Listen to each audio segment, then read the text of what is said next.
From sharing a bedroom with nearly 200 others to having a space to call their own, that was the transition for asylum seekers who packed up to leave the Portland Expo today. Good evening, everyone. I'm Amanda Hill. And I'm Brian Yacono. It took months for the city of Portland, as well as service providers, to come up with a plan for those individuals and families, and they took that plan right up to today's deadline.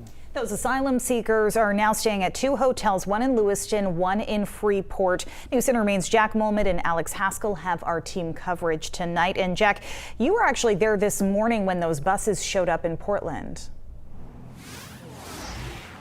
That's right, Amanda. Well, first of all, it's important to know that those asylum seekers who did end up here in Lewiston at the Ramada Inn, this is not a permanent fix. The Ramada Inn will only be sheltering people here only for the next couple months here, but people still had a cause for celebration back at the Expo, as many of them lived in those tight conditions in a pretty much public open space for the last few months.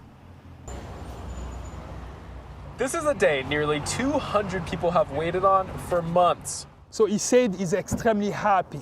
Not only him, but everyone. 190 people who escaped other countries for a better life here in America have been living in a communal space at the Expo since the spring.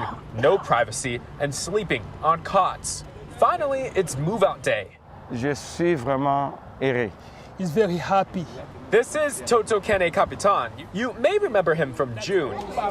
At that time, more than 200 people protesting the living conditions inside. He wasn't very well treated inside. Speaking to us through a translator, Kenny Capitan says he's looking forward to moving to a hotel. And while it's still not a permanent solution to housing, it means getting out of the Expo and out of Portland.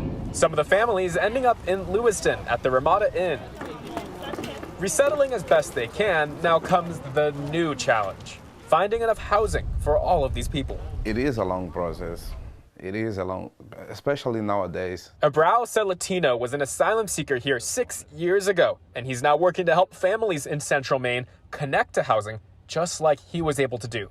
Except now the problem is we have a shortage of housing, and that's a huge constraint that we have on the work that we do. Celatino says they're working with more than 24 families now. But there are already 150 to 200 refugee families in Lewiston on the waiting list for housing, he says. Definitely we'll need the support of other organizations. When I found out actually was this morning. And it's not only housing, but schooling for the families now here in Lewiston.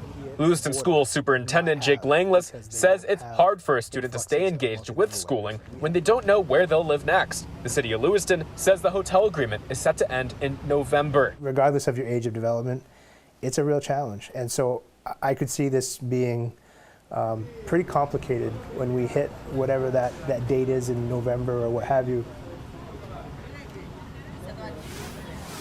Now, the mayor of Lewiston did tell us in a statement that he welcomes the asylum seekers here, but says that they were only given a few days' notice by the city of Portland that they were coming here. Meantime, the city of Portland tells us that they really only just found out a couple days ago that they were even going to use this hotel in the first place. So that's the reason why they gave them such short notice. But in the meantime, city of Portland and the state will be combining their resources to continue funding the temporary housing here in Lewiston.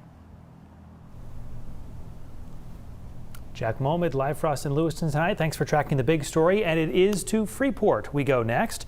That's where the other group from the Expo is being housed, at least for the time being. News Center Marine's Alex Haskell is there tonight. He joins us with more on that. Hi, Alex. Hi, Amanda and Brian. Yeah, the rest of those asylum seekers have been taken here to the Casco Bay Inn along Route 1. Now, this has been confirmed to us by Sarah Landine. She is the executive director of the nonprofit Freeport Community Services. Landine tells me about 45 families were brought here this morning. The city of Portland has a contract with the inn for up to a year.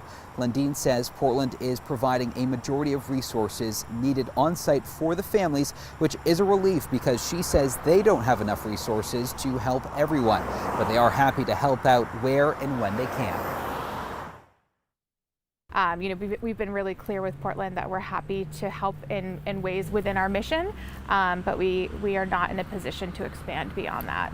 And we're happy to be able to welcome them into our community. Freeport is a super warm and welcoming and compassionate community.